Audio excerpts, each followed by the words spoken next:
And we're back. Yep, this is part 2 of the Mortal Kombat series. We're doing 4 videos on the Mortal Kombat series.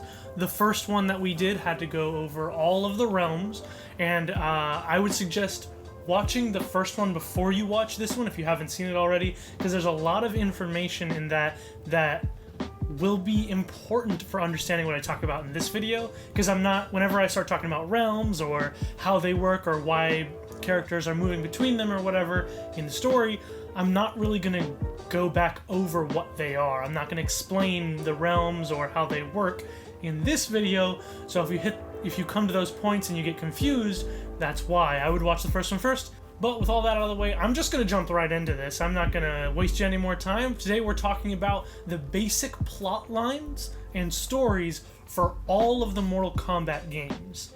We're going to try and keep it linear, but some of the things change or have gotten retconned in the past, and some of it isn't really consistent with one another.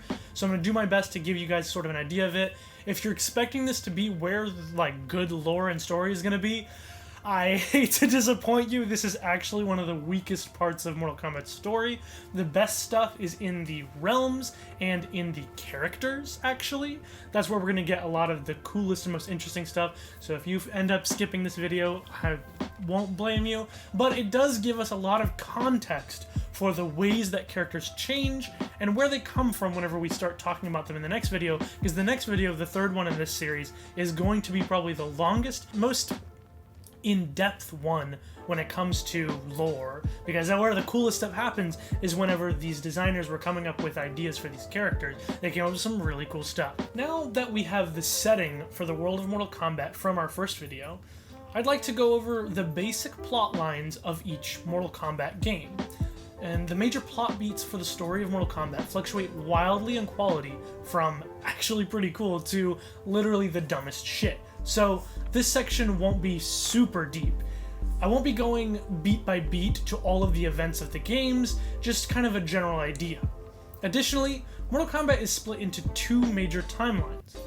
The Mortal Kombat 1 to Mortal Kombat Armageddon timeline, and then when it restarts at Mortal Kombat 9, which goes until the present day Mortal Kombat 11. So let's start from the beginning, shall we? So, Mortal Kombat 1, the original arcade game. The story is almost non-existent in the original arcade, so a lot of what I'm going to say has to do with the plot that was added later. So, over 500 years ago, Earthrealm was on the verge of being conquered by Outworld after losing 9 consecutive tournaments in a row to the sorcerer Shang Tsung. If they lose 10 tournaments in a row, the protection of the Elder Gods is lifted from Earthrealm, and it is no longer safe from conquest. However, this badass dude named the Great Kung Lao appears out of nowhere and kicks the shit out of Shang Tsung, which means Shang Tsung is going to start all over again with 10 more tournaments in a row. But even as cool as the Great Kung Lao is, Shang Tsung had some bullshit up his overly large bell sleeves. The next tournament comes around and Shang Tsung appears again, but this time with a tall, 4-armed monster form-fitted to rip my mans in half. The Great Kung Lao fights hard and does his best, but is no match for the beast Shokan named Goro. After the death of the Great Kung Lao, this motherfucker Shang Tsung proceeds to win another 9 tournaments in a row over the course of those 500 years. Which brings us to the main story of Mortal Kombat 1, where once again Earthrealm is in peril for one more lost tournament and their realm is doomed. Man, sort your shit out, Earthrealm. Luckily, the Shaolin monk Liu Kang appears and kicks the shit out of both Goro and Shang Tsung, sending their petty asses back to Outworld. Much of this story was retconned over time, and I'm just kind of retelling it as a chronological series of events from one game to the next, as they are meant to be in the current canon. For example, the stipulation of 10 tournaments in a row wasn't actually added to the story until the original movie and the MK2 comics. MK Trilogy, a game which used the systems from Ultimate MK3 but included all the characters and original story from the games before it, was the first to mention that rule actually in-game. Fun fact, the original arcade cabinet for MK1 has Raiden as not actually the protector of Earthrealm, but rather he's a spiteful god who wants to put the uppity mortals in their place.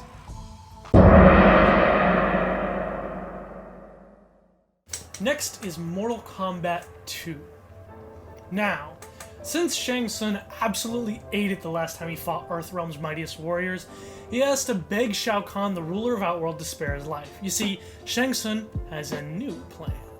Since Mortal Kombat tournaments are precursors to Invasion, a defending realm cannot turn down the invitation or they forfeit their realm. Shang Tsung has the idea to hold the tournaments in Outworld instead of Earthrealm. They'll have the home field advantage and access to dirty tricks in order to incapacitate the warriors before they compete, with assassins and monsters galore.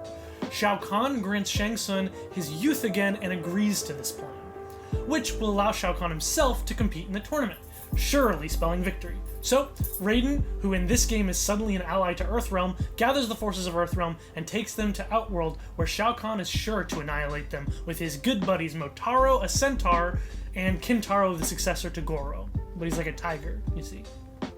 Except, oops, Shao Kahn does eat shit, and Liu Kang proves himself to be way too good at slapping these bros. So, the Earthrealmers win again. Outworld, sort your shit out. Now on to Mortal Kombat 3. In this one, Outworld absolutely sorts its shit out.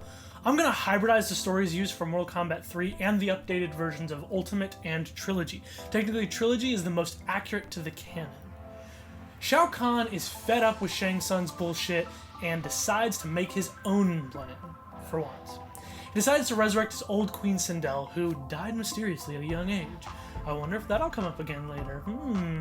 Except he's going to resurrect her on Earthrealm instead of in Outworld, so that he has an excuse to step into Earthrealm. With his flimsy excuse enacted, Shao Kahn defies the laws of the Elder Gods and begins conquering Earthrealm. Interestingly, this shows that the Elder Gods never really planned to enforce their own rules. This will be the first of many examples we see of the Elder Gods abandoning their post in favor of not interfering. Instantly, when the merging of Outworld and Earthrealm begins, billions of humans are stripped of their souls. Raiden attempts to protect as many as possible, but extermination squads are sent out to find the surviving Earthrealmers and murder them. It is up to our heroes to fight them back and defeat Shao Kahn once again. The plot of the game has a lot more character-based subplots than the previous two games, and of course our heroes defeat Shao Kahn and the souls of the Earthrealmers are returned and Outworld separates from Earthrealm, blah blah blah.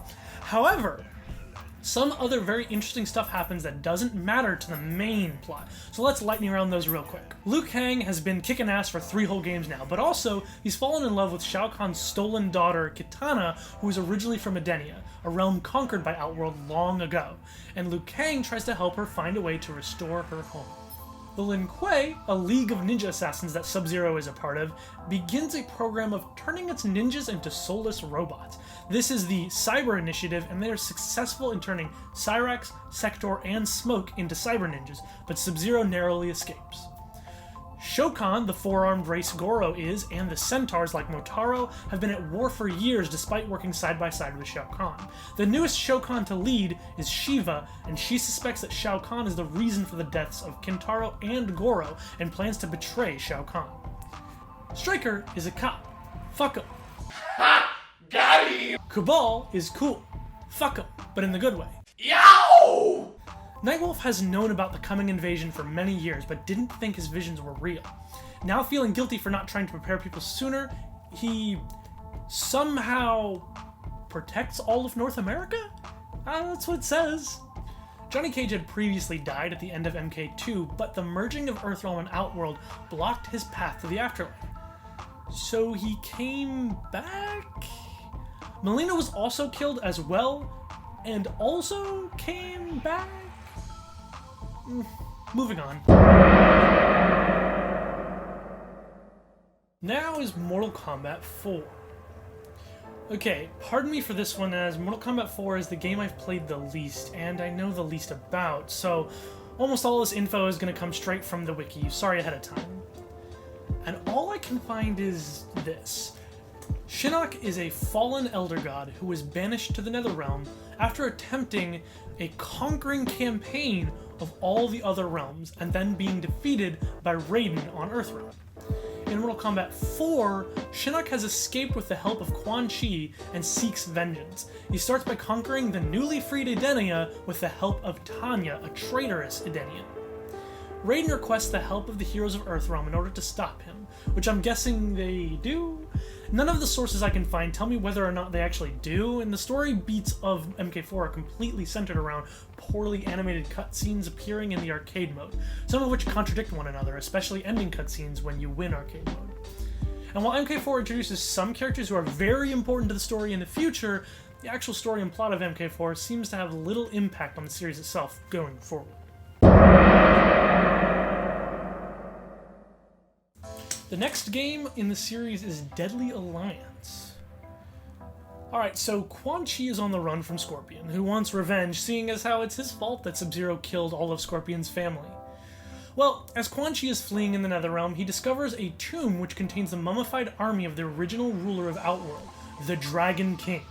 This army was invincible while living, so Quan Chi decides he wants to resurrect them to become a ruler himself. However, in order to do this, he will need the souls of great warriors. Quan Chi proposes an alliance with Shang Tsung, promising him immortality. Shang Tsung is like, hell yeah, so the name of the game happens, Deadly Alliance. The two, up to some obvious bullshit, know that if they try this, the obvious suspects are going to show up and try and stop them. For one, Shao Kahn would try and stop them from becoming new rulers of Outworld, because that's like his gig, and Liu Kang would try and stop them from conquering. So they begin to try and trick Shao Kahn into thinking that they were going to come up with a scheme with him involved, and then sort of murk him behind his back when his defenses are down. Then they travel to Earthrealm and attack Liu Kang when his back is turned. At first, Liu Kang's whooping Shang Tsung's ass, but then Quan Chi comes out of nowhere and snaps his neck from behind. They did it. They killed my boy. My beautiful boy, after all this time. The hero of Earthrealm is dead. And the Deadly Alliance consumes the souls of both Shao Kahn and Liu Kang and begin resurrecting their army using the souls of defeated warriors. So, once again, Raiden gets up off his crusty old ass and has to stop the other realms with their shenanigans. When will they ever learn? Except not this time! The story doesn't end the way you would expect it to. The canon end to Deadly Alliance is that the Alliance wins. Raiden tries to stop them and fails along with all of his allies. Deadly Alliance is successful and resurrects the Dragon King's army. After 4 games of good guys kicking butt and going home, the good guys have finally lost. Until the next game. The next game in the series is Mortal Kombat Deception. Mortal Kombat Deception is the first game to have an actual story mode where plot happens and you'll learn about it as you play the game. Every game after this will also have some sort of plot happening, and it'll be dedicated to sort of a conquest or story mode depending on the game. So in this one, we begin right where the last one left off. The Deadly Alliance won. They resurrected the army, and the good guys failed to stop them, specifically Raiden, who is currently on the floor unconscious. Now that Shang Tsung and Quan Chi had won, they predictably turned on each other. Quan Chi, the obviously cooler looking of the two, gained the upper hand and defeated Shang Tsung. Quan Chi looked to his new army in order to command them, but instead a new, larger figure walked into the tomb. As he passed, the ranks of undead warriors bowed before him. The Dragon King Onaga had returned. Quan Chi attempted to fight him with the power of his amulet, and even Shang Tsung and Raiden, who apparently weren't dead, joined Quan Chi, realizing that the greater threat was Onaga. However, it wasn't enough. Raiden essentially blows himself up in one last attempt and still fails. What a loser! So now Onaga is alive and has the amulet. He's now attempting to fuse the 6 Kamidogu of the realms together in order to bring back the one being, resulting in the destruction of all the realms. Now, the conquest mode in Deception follows way before all this. It follows a young man named Shujinko long before the events of even the first Mortal Kombat. He is tasked with finding all of the Kamidogu by a floating orb named Damashi, who claims to be an emissary of the Elder Gods. This process takes Shujinko hundreds of years, in which he ages incredibly slowly because of Damashi's magic. I think. Once all the Kamidogu are collected, Damashi reveals, it's been a deception all along! That's the name of the movie! There is no Damashi. He is, in fact, the spirit of the Dragon King, Onaga, at which point he is resurrected and the events of the arcade mode story take place. Shujinko, having believed he was doing the right thing, joins the opposing side and tries to fight Onaga in order to right his wrongs. I'm not completely sure what ending is the canon one, since the next game, Armageddon, it doesn't really reference this besides the fact that Onaga exists. My assumption is that one of 2 things happened. Either Shujinko defeats Onaga and Onaga doesn't conquer the realms, or Onaga begins his ultimate invasions in order to collect the final Kamidogu and merge the realms together. But then the events of Armageddon happen, so I guess from here we just kind of move on to the next one. The next game in the series was Mortal Kombat Armageddon. So, this game was just kind of an excuse for Mortal Kombat to have all its characters in one game fight each other, but essentially the Elder Gods foresaw the growing power of the warriors across the realms and needed a way to quell their numbers before they destabilized the realms, leading to the return of the One Being, their greatest fear.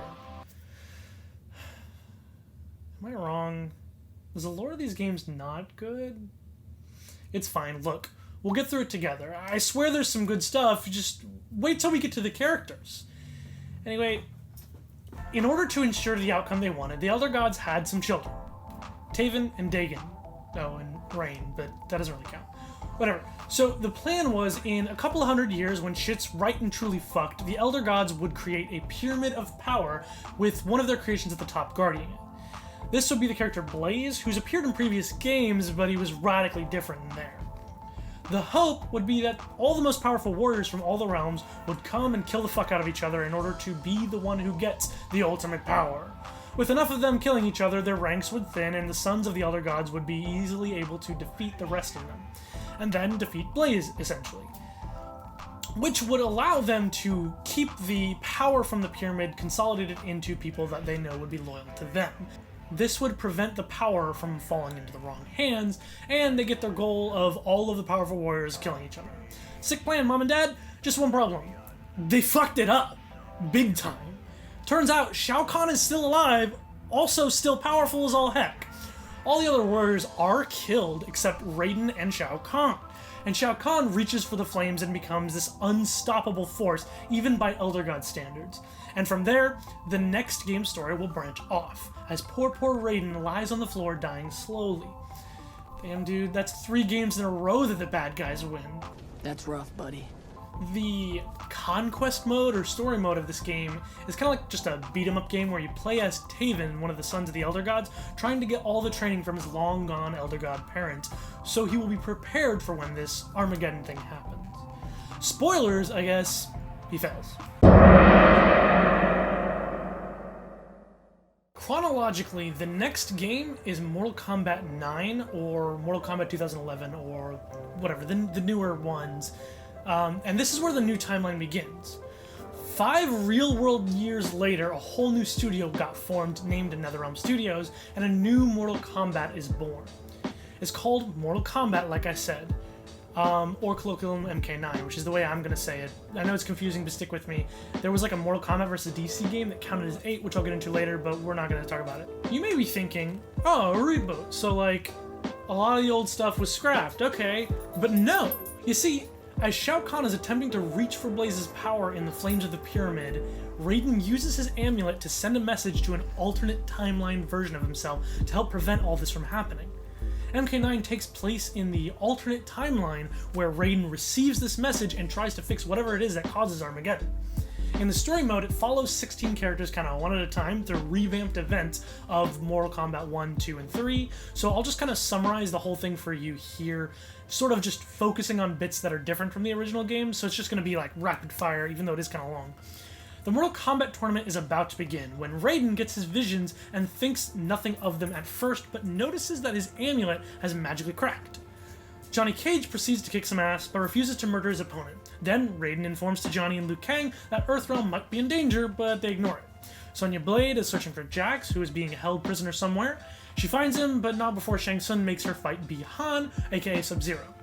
She and Jax escape with the help of Raiden after fighting some more people. Raiden then once again tries to warn them about impending danger. At this time, the whole group actually listens and now cares and takes them more seriously.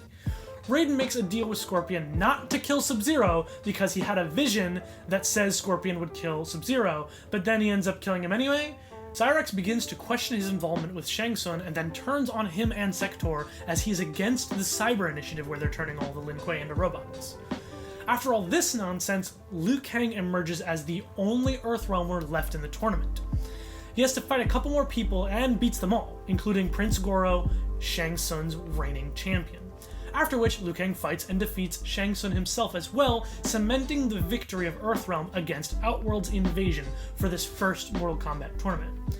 So far so normal. Sounds a lot like Mortal Kombat 1 with little tweaks here and there, such as a dead Bi-Han Sub-Zero and Raiden's amulet still being cracked, meaning they haven't fixed the timeline yet.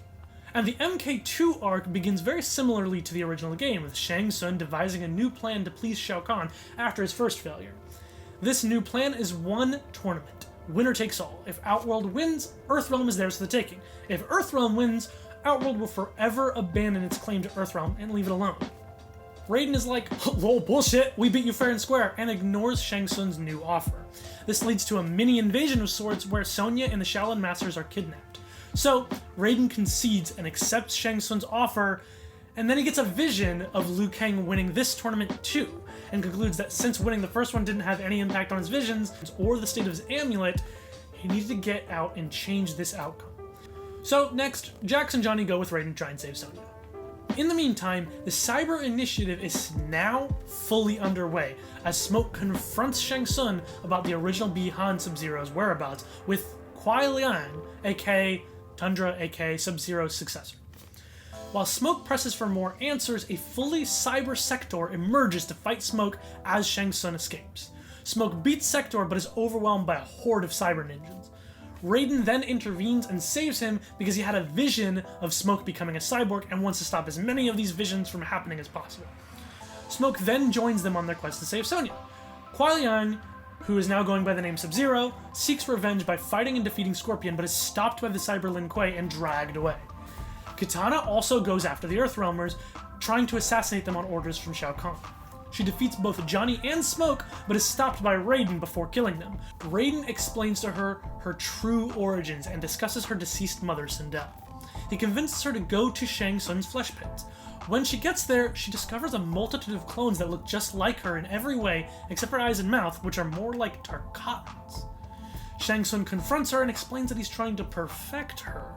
She's not having any of this bullshit and beats his ass, then drags him to explain himself to Shao Kahn. However, Shao Kahn praises Shang Tsung and reveals the truth about Kitana's real parents, an Edenian king and Sindel. The perfect clone becomes the new Kitana, and Shao Kahn names her Melina, then orders Kitana to be executed. Her sister Jade attempts to free her, but is unsuccessful, so Jade seeks the help of Raiden and joins their party. After interrogating Goro, the gang makes their way to the Colosseum in order to free Kitana. Shang Tsung's team is already there and has defeated many of the Earthrealmers, and Shang Tsung challenges Raiden to present a worthy fighter. Knowing that he cannot be the victor, Liu Kang refuses and attempts to free Kitana instead.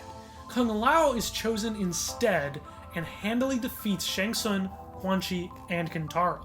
After celebrating his glorious victories, Kung Lao is murdered by Shao Kahn from behind by just snapping his neck. Enraged, Liu Kang steps up and murders Shao Kahn.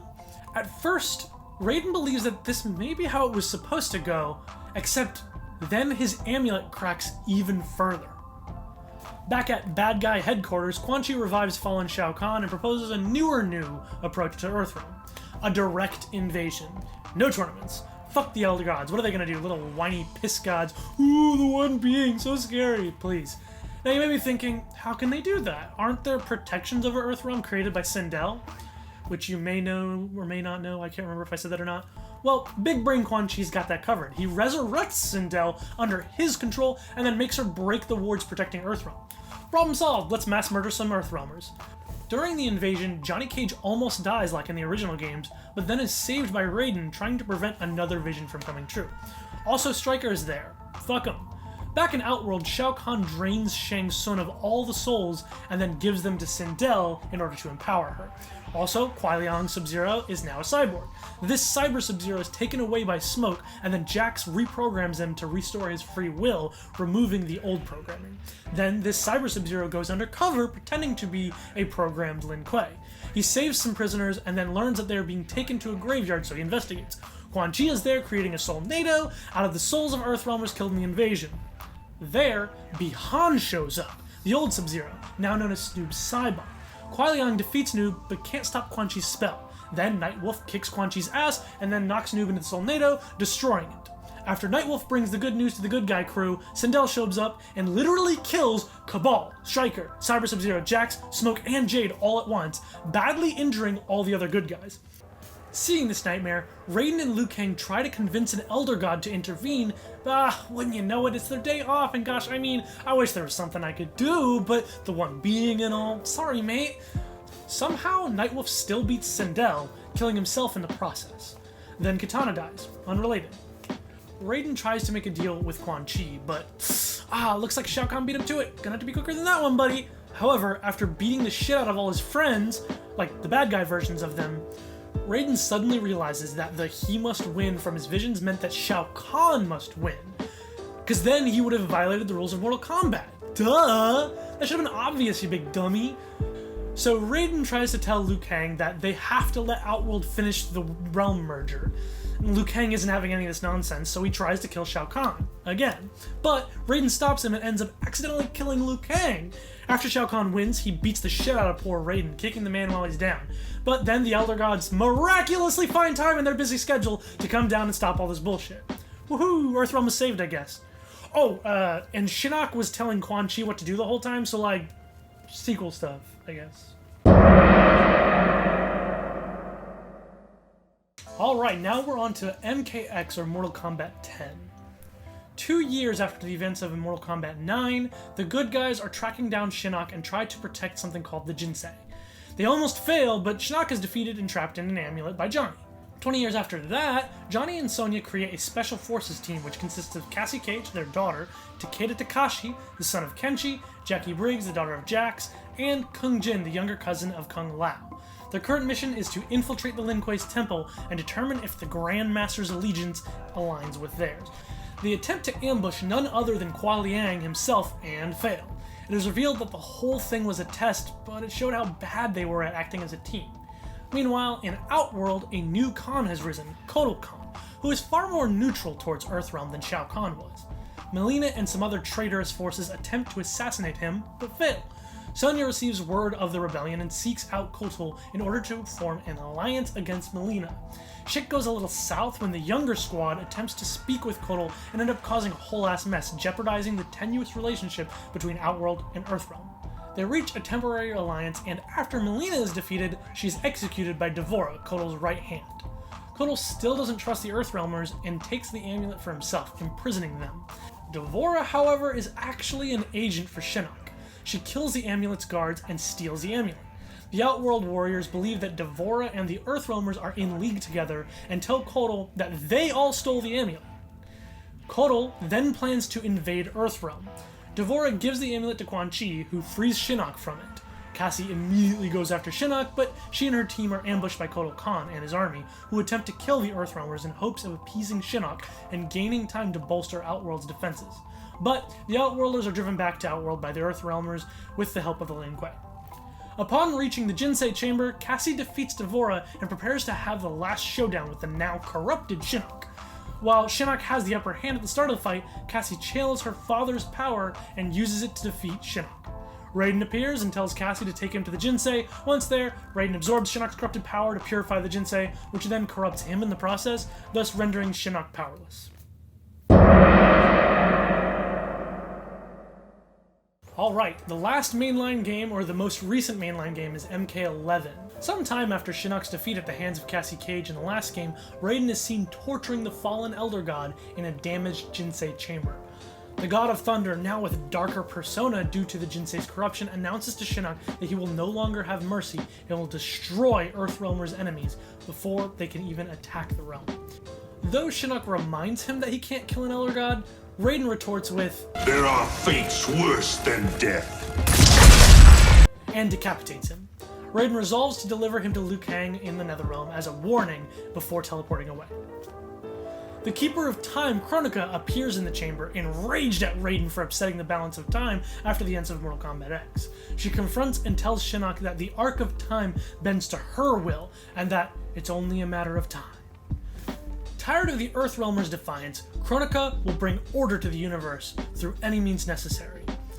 The events following this have little impact on the overall story of Mortal Kombat, it seems, as though whatever comes in MK12 will not be very dependent on this game's story.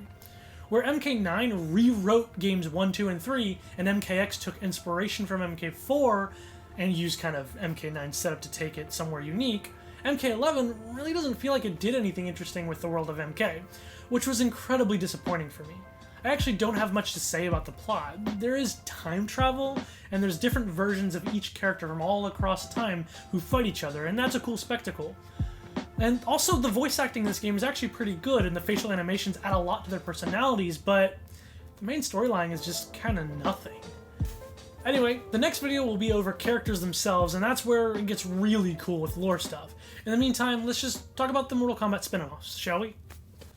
So now I'm just going to go over some of the spin-offs. They're not really important, and most of them aren't actually canon at all, but they're games, and some of them have some interesting stories. So, the first one is Mortal Kombat Mythology's Sub-Zero. This game is a side-scrolling beat-em-up using similar combat mechanics as the original trilogy of games, but the story takes place before any of those. It follows Shinnok's rise to power with the aid of Quan Chi and the amulet that resides on Earthrealm that can allow, someone like Shinnok to finally conquer Earthrealm like he had always dreamed. Additionally, this game fleshes out the long-standing history between Sub-Zero and Scorpion, as, in exchange for finding a map that would help Quan Chi find the amulet, Quan Chi promises to Sub-Zero that it will wipe out all of the Shirai Ryu and Scorpion's family. Sub-Zero unknowingly assists in resurrecting Shinnok, and Raiden appears to scold him, so Sub-Zero has to turn around and go to the Netherrealm and help stop Shinnok. He tracks down Quan Chi and defeats him, then defeats Shinnok and gets the amulet back. However, the one that Shinnok had was fake, so Quan Chi actually still has the real one. These events kind of lead into the plot of Deadly Alliance. Fun fact, this Sub-Zero is the first one, known as Bi-Han, who is portrayed as the more evil and cruel of the two Sub-Zeros. This is bolstered by the fact that this Sub-Zero has no trouble being in the Netherrealm in this game, where only evil beings can survive for very long. The next one we're going to talk about is Mortal Kombat Special Forces, which is a top-down awkward sort of shooter game that really isn't worth your time to play. This game is chronologically the first in the Mortal Kombat storyline technically, as its events take place before Mortal Kombat Mythology Sub-Zero. The story of this game involves Kano freeing his gang, the Black Dragon, from a maximum security prison, and Jax seeking revenge for the slaughter of his Special Forces comrades at the hands of the Black Dragon. Jax undertakes a mission to stop them from retrieving an artifact of great power, the Eye of Chichen.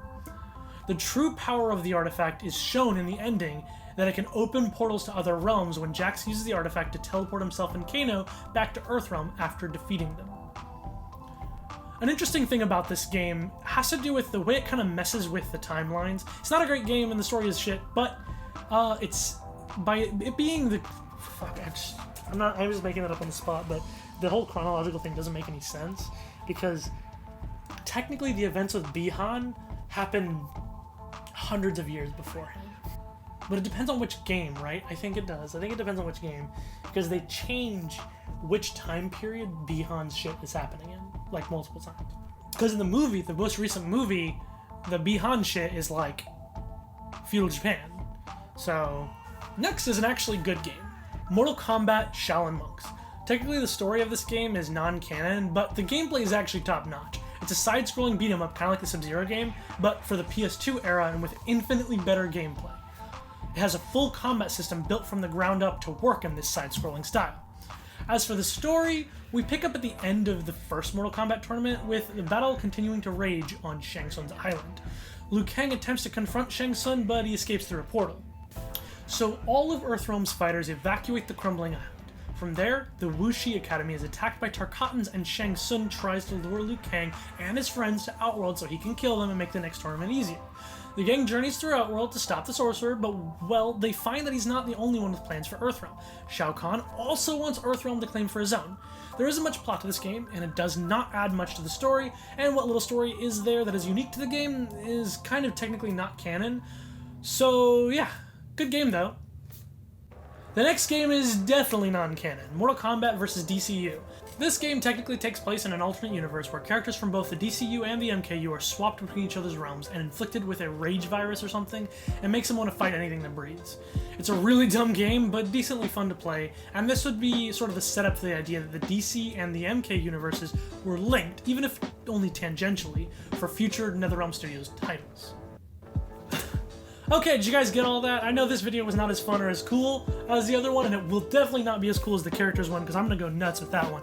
But I hope it kind of fills in a lot of the information that you might be wondering about for the story of these games. It has a lot of the motivations and plot for some of these characters and some of the places and how they work, or sort of the things I mentioned in the last video about the realms. Now you kind of get a clearer picture, even though you know some of these realms are barely used at all.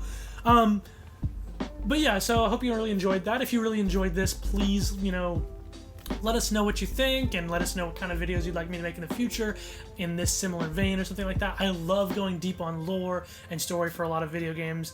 So if there's a game that you want me to go into the lore on, I would absolutely love to.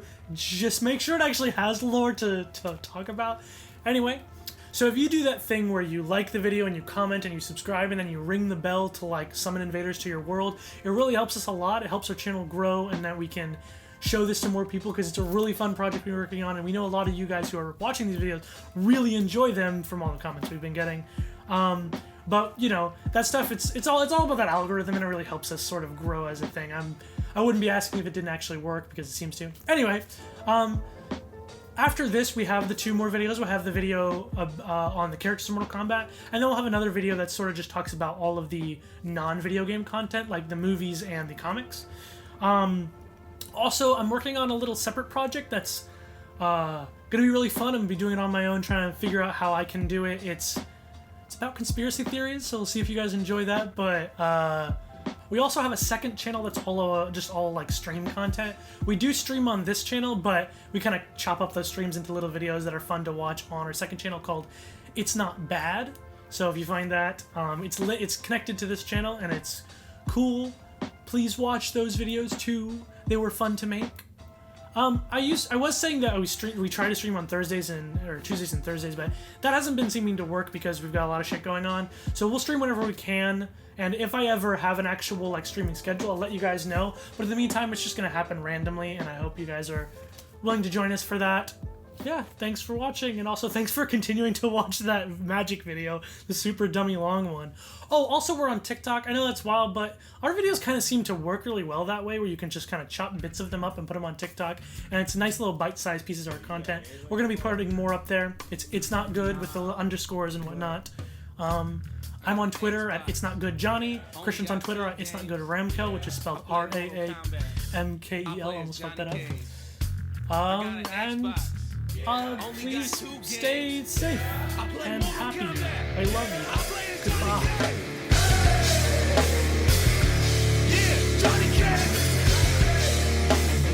Hey, scratch that. It's on your butt. Yeah.